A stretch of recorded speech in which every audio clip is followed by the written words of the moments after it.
Welcome to the Golden State Media Concepts Beauty Tips Podcast, the show that gives you advice on everything from hair to fashion to skincare products. We'll talk about the latest trends in makeup, hairstyles, and anti-aging remedies. And we'll cover all of the newest fashion trends. If you have an interest in or questions about the beauty and fashion trends that might work best for you, the Golden State Media Concepts Beauty Tips Podcast has got you covered.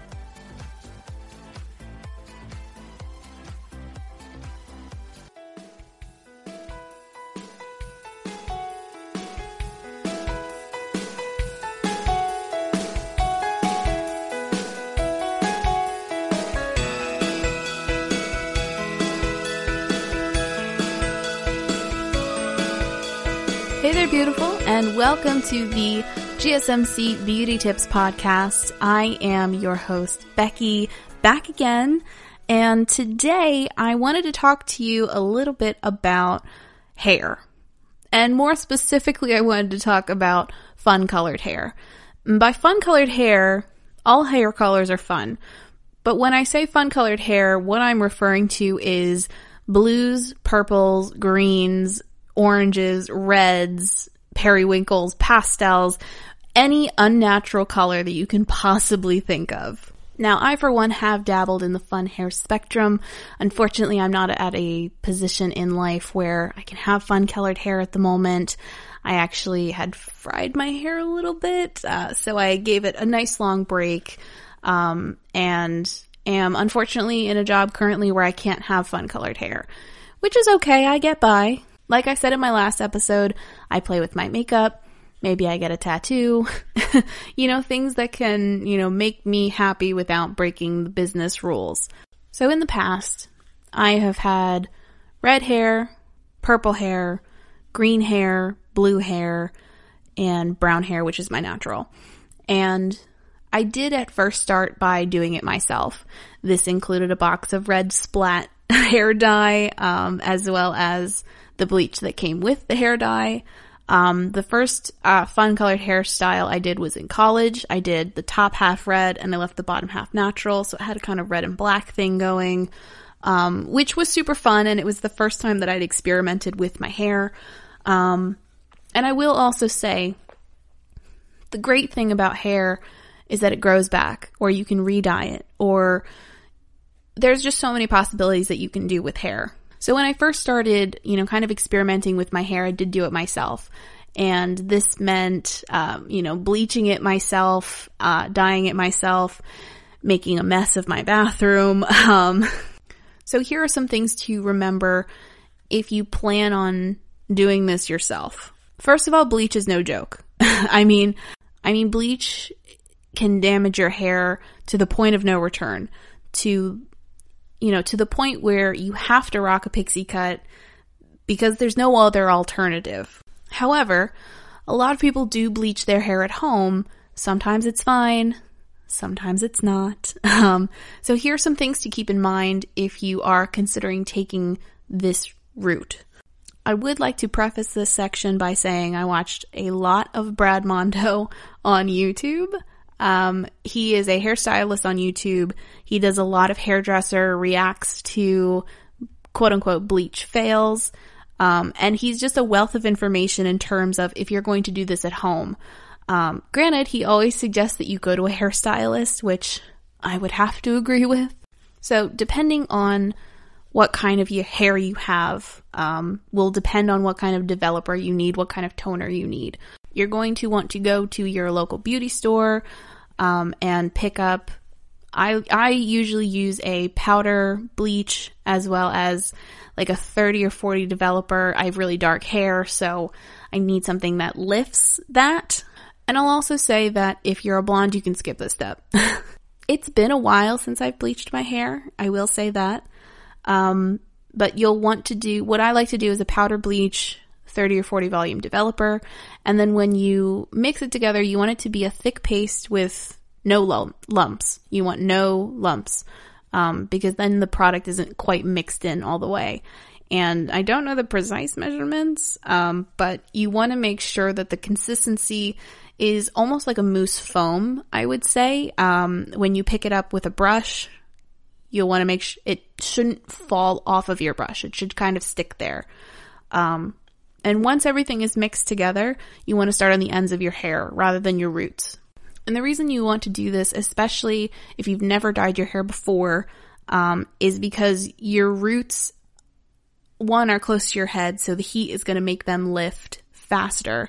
And two, also if you have product in your hair already, the ends are going to need a little bit more time to lift. So you want to start at your roots and then work your way up. Also, you want to make sure that you section your hair. Bleach is not shampoo. It's not something that will lather if you scrunch it into your hair. So you want to make sure that it's really saturated. And one of the ways that you can do this is by sectioning your hair into small sections.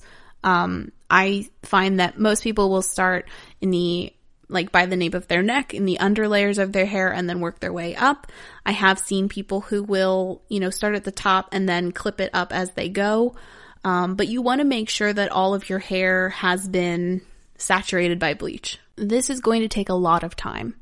And just putting the bleach in alone is going to take a lot of time. So just be patient, put on an episode of something on Netflix or Amazon and watch a movie or listen to music. If you have a friend over, have them come in with you and just have a conversation. It's going to take a lot of time. And once the bleach is on your hair, I would leave it on for no longer than 30 minutes, and then check it.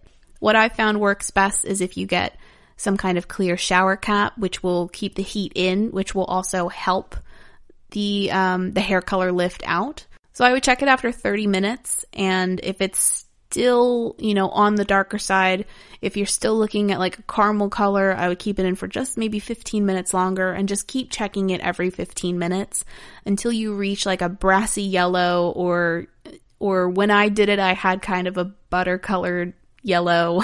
So you want to look for that shade, but you don't want to overdo it. So once you reach a lightness that will be best for you in whatever color you're doing, and if you're doing like a platinum blonde or a gray, you want to make sure you get it really light. The next thing I would suggest is using like a toner or a purple shampoo, depending on what stage your hair is at. And you also want to make sure that you're doing a deep condition after your bleach, because again, bleach is no joke. It takes a lot out of your hair, and you want to make sure that your hair is still really moisturized. After you've bleached your hair, it becomes really porous. So it's going to take as much of anything as possible. So once you've done all of those steps and your hair hasn't fallen out and you don't feel panicked, then you can go on to the fun part, which is color. And like bleach, color also doesn't saturate or suds up. It isn't something that you can just rub into your hair. So make sure that you're getting a lot of product, because you can always keep product. But if you run out and you're only halfway done your hair, it's going to be a mess. Personally, I've used a lot of hair color products. Some of my favorites are like Manic Panic, Arctic Fox, Lunar Tides. But find the color that you think is going to look best on you, or that you just really want to try. Make sure you're grabbing lots of product. That way you can store it, you can do touch-ups with it, and you don't have to keep running back and forth to the store or sending someone to go to the store because you're halfway done your hair and there's nothing else you can do. But then you want to kind of do the same process that you did with bleaching. You want to section your hair. You can kind of start with the roots. Those are going to be extra porous because they're, again, close to your head. So they're going to, suck in all of that product. And again, you want to leave it on for like 30, 40 minutes. So now you have successfully bleached and dyed your hair. The other thing that you want to do is when you're rinsing out your color, one, you want to be careful of where your hair is, because you will stain your tub without a doubt. I've stained my tub blue. I've stained my tub green. I've stained it red. There's just no avoiding it, basically.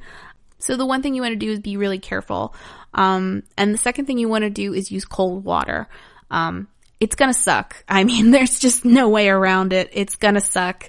But using cold waters will help, like your pores, will help shrink the follicles in your hair so that is keeping the color in rather than washing it out, which is what warm water will do, because it's opening your follicles. And basically what you want to do is just, rinse your hair with cold water until the water runs clear. And it's going to be scary. I will warn you if you're doing this for the first time, because you're going to feel like all the color is coming out. It's not. And you don't even need to shampoo or condition it, because most unnatural hair dyes aren't really meant to stay in your hair. So you don't necessarily need to shampoo or condition once the product is in. You just need to make sure that it's rinsed out. And since you've already washed your hair after the bleach, you won't really need to do it again. And then once all these steps are done, you can style it any way you want. The one thing that I will say in terms of these kind of colors in your hair, you want to make sure that you're keeping your hot tools on a lower setting than you probably normally would, because again, that heat is going to open the follicles and it's going to dim the color of your bright, fun colored hair. And with that said, I'm going to take a quick break, and when I come back, we're going to be talking a little bit about going to your stylist. You've tried to do it yourself, maybe it didn't work, or you're scared to do it yourself, best to go to a stylist. Stay tuned.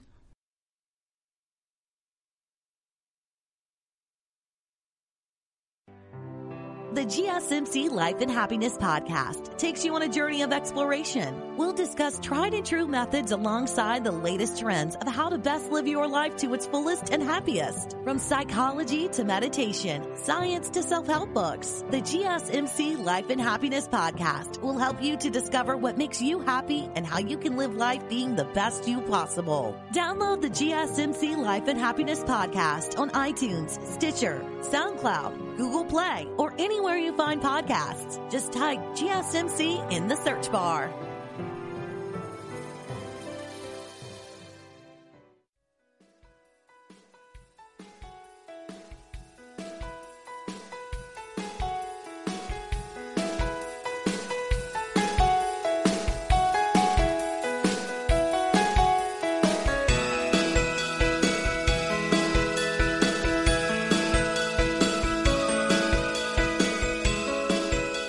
Welcome back, everybody, to the GSMC Beauty Tips Podcast on the GSMC Podcast Network. My name is Becky, and we've talked a little bit about how to bleach and dye your hair at home, which I don't necessarily recommend doing. And now I wanted to talk to you about going to a stylist. In my experience, most stylists are super excited to do fun colored hair and strange colors and strange color combinations. So you don't have to worry about a stylist saying to you, no, I'm not going to do that. That's going to be terrible. I personally am lucky enough to have a hairstylist in my life. She's a mom of one of my friends.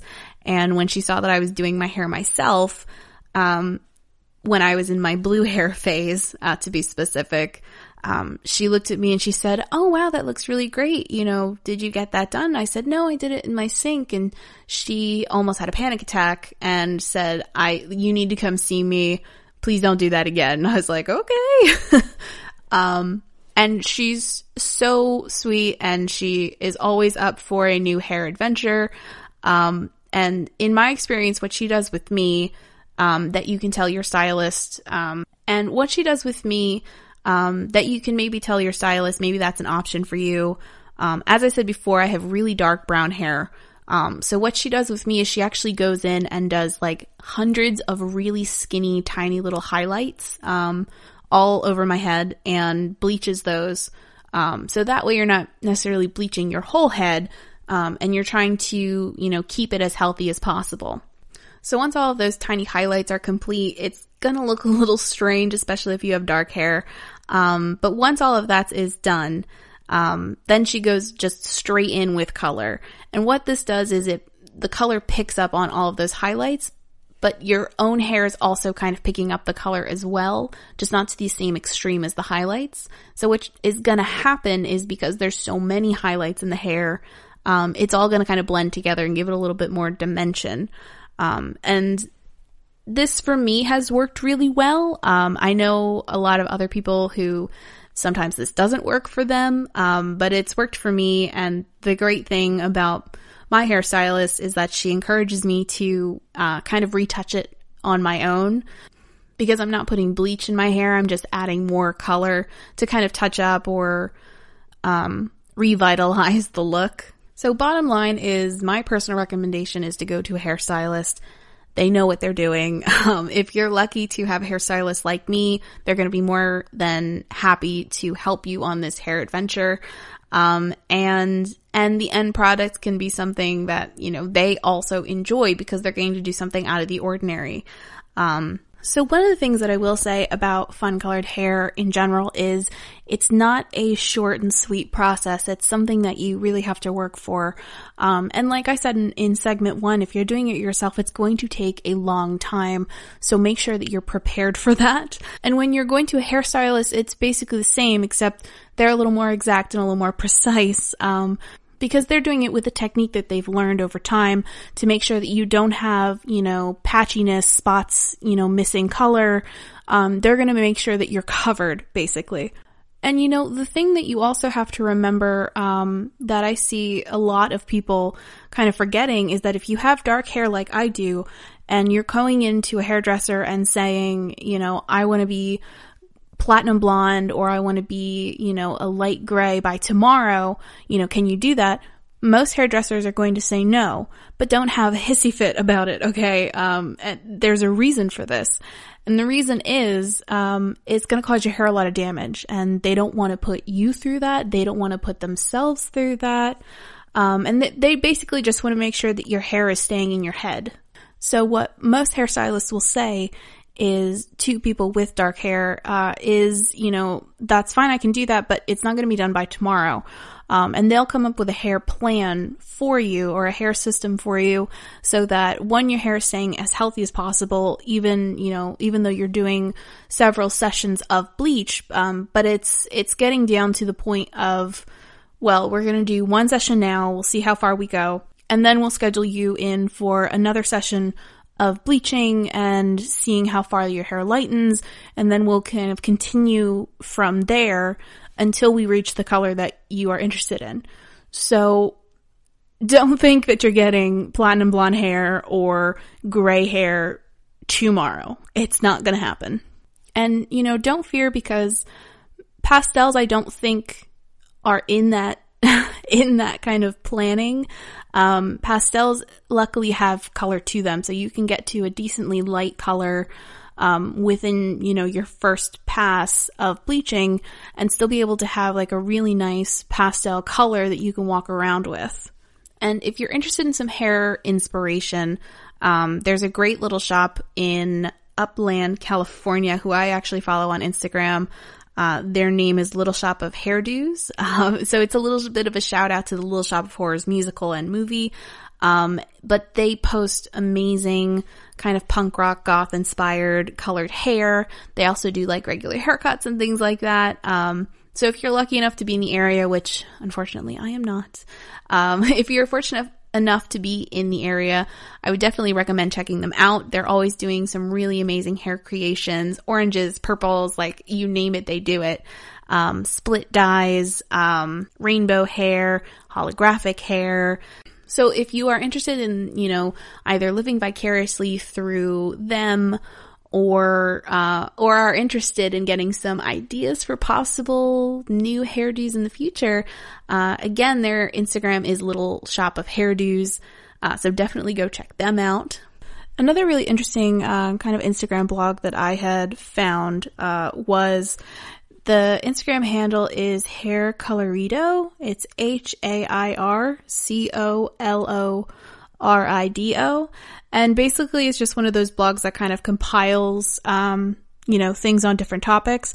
This one in particular documents, or pulls together a lot of different Instagram accounts, that are either devoted to multicolored or, quote unquote fun hair, And one of the things that I really like about Instagram is that you can type in anything, you can type in blue hair and it'll give you millions of posts on, people who have blue hair.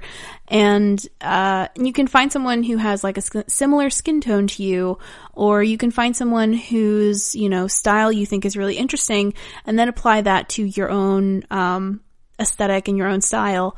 And like I've said before, beauty really is in the eye of the beholder. It's up for interpretation. And I like to think of beauty as another kind of outlet for art. And so for me, art is multifaceted.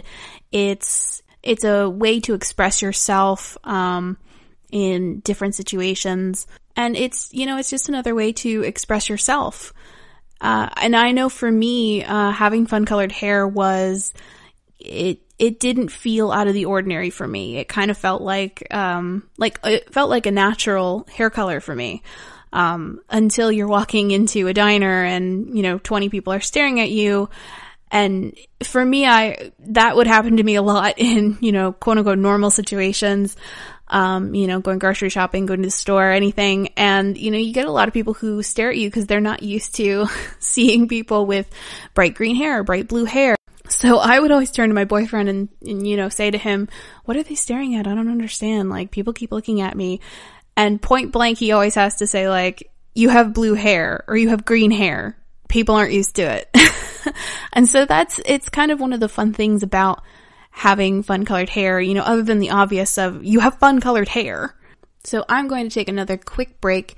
And when I come back, we're going to be talking about some abnormal hair. And what I mean by that is wigs. Stay tuned.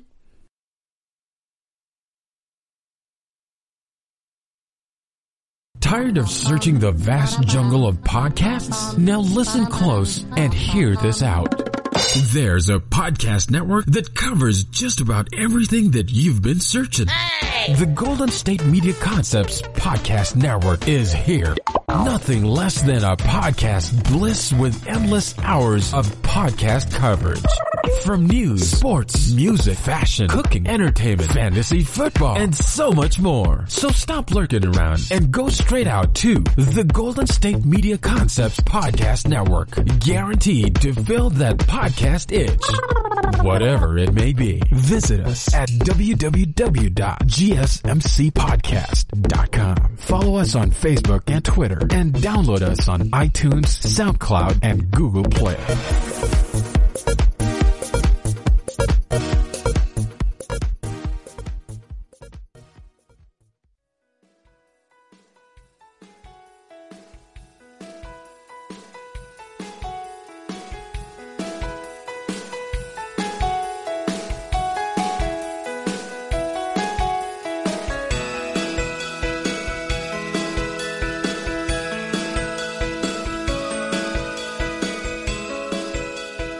Welcome back, everybody, to the GSMC Beauty Tips podcast on the GSMC Podcast Network.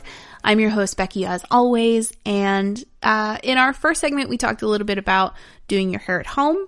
In our second segment, we talked about going to a stylist to do your hair, which, of course, I recommend. And now I thought I would talk a little bit about another option of how to get fun-colored hair in your life, and that is wigs. Wigs can be a great way to change up your look, change up your style, without the permanence of hair dye or bleach. And like I said, I'm in a position where I can't dye my hair a fun color, so wigs is a great way for me to kind of change things up when I'm thinking I'd like to do something different. So if you're looking to buy a wig, which is the easiest option, I will warn you, wigs can be very expensive, and you don't want to buy a wig that's too cheap, because then you'll be able to clock it, from a mile away of like, oh, that's a wig. There's also a lot of beauty supply stores that will sell wigs, so you can at least try them on. I know for me, I apparently have a big head, so a lot of those wigs don't necessarily fit me. I have to stretch them out. I have to do some DIY to them. But at least, when you're in an environment like a beauty shop, there's definitely resources of people who will help you, and you can try them on for a fee. And it can also be kind of a fun day trip that you can take with your friends. Go try on wigs, try on fun colors, try on different styles. It's an impermanent way of trying something that you could do permanently. The one thing I will recommend is, if you are considering buying a wig, find a wig that has either a lace front or bangs. This being because, if you have a lace front, it's going to give the illusion that the hair is growing from your head. They're tiny strands that are weaved into a piece of lace, basically. And this will help, create the illusion that the hair is yours rather than something that you bought. The other element that I recommend is, finding something with a lace front, but also finding something with a hairline part. There are, some cheaper wigs that you can buy that don't have a part, which for me is a little harder to style, but it does have the lace front. So you can, take some low settings, hot tools to them, and just kind of figure it out as you go. It's a great starter wig, I found. Throw a beanie on top of it, no one will know. And then one of the other things that you can do, which is a little more difficult than just buying a wig, is making a wig. And it's definitely the most difficult, and it's something that you really have to kind of practice with. This is definitely one of the most difficult ways of introducing fun colored hair to your life. It is a time commitment, and it's slightly more expensive than just buying like a wig off of Amazon. But one of the things that I personally had a problem with in some of these beauty supply stores was none of the wigs really fit me. And, even if I did find one that did fit me, it didn't have a part or it wasn't the right color. So I would have to do some DIY anyway. And for me, I want to make sure that my wigs look as natural as possible with fun colored hair. So one of the things that I've been trying to get better at is making wigs. I've actually made one in green, which I used for Halloween, which was really fun. Brought me back to my green hair days, for a little while. And then, I can kind of put it back on the shelf and come back to boring reality. A lot of the times, really well-made wigs can be really expensive, especially if you're getting like a human hair wig, which personally I prefer. I think they look more natural and I like the texture of them better. So they can get really expensive, like somewhere between, $2,000 and $5,000. And one of the things about making your own wigs is you can get, blonde hair from your beauty supply store in reams, and then you can either sew them or hot glue them yourselves. There are so many resources on YouTube where you can find people who make wigs for a living, and sew them or hot glue them online on YouTube. There's hundreds of them. They're a great resource. There's a lot of people on there who go into great detail about how to do it.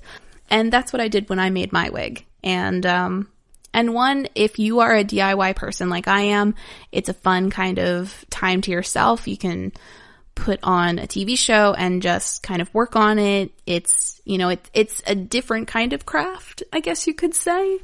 But it's definitely something, interesting and new that you can do. And then the end result is something really fun that you can wear out. So if wigs are something that you think that you might be interested in, I have a couple of recommendations for things like starter wigs, Rockstar wigs and Arda wigs. It's ARDA wigs. They have some really great selections. They have synthetic, they have lace fronts, and they've just got a really great selection that you can choose from. Especially, I know I've been on the Rockstar Wigs site a couple of times, and they have some amazing colors and some great styles. And then the last two recommendations that I can give you of accounts that I've seen online are Wigs by Grace and Wigs by Vanity. I know for a fact that Wigs by Grace kind of specializes in wigs for drag queens. So if you have a slightly larger head like myself, this might be a great choice for you. They are a little more on the expensive side, but you're going to get a very good quality wig. And they can also style it for you in any way that you see fit. I know a lot of drag queens have really high hair, so you can definitely go for that look if you're interested. But yeah, definitely go check out those resources. So before I wrap up this week's episode of the Beauty Tips podcast, I just wanted to reiterate by saying that, beauty is in the eye of the beholder. Like I said, beauty is up for interpretation. So if you feel like you are not the, quote unquote normal standard of beauty, that's fine. And, embrace it and love it. Letting society dictate how we perceive beauty or how we should perceive beauty is just, it just shouldn't be a thing anymore, basically. And beauty can be anything that makes you feel comfortable, makes you feel confident. And just remember those elements when you're getting ready for the day. Go out with no makeup, go out with a full face of makeup, go out with crazy nighttime looks in the daytime, go out with pink hair, go out with brown hair, go out with blonde hair, go out with blue hair. It's just anything that makes you feel comfortable in your own skin, because that's, kind of what it's all about. That's what beauty and that's what all of these things that we're talking about here is all about. Honestly, the most important thing is to be able to look in the mirror and not think negatively about yourself. To be able to look in the mirror and say, I like this person, both inside and out. And that can be hard. Even for me, I struggle with that, a lot. And there are days where I'm like, wow, I'm hot. And, I own that and I embrace that. And then there are other days where I just, don't feel as great. And both of those emotions are okay and great. But it's taking the little steps, like loving who you are, embracing the things that you like, whether that be, blue hair or no makeup or just mascara today. It's taking these little things and internalizing the things that make you happy and kind of deflecting the negative things in your life that aren't going to make you happy.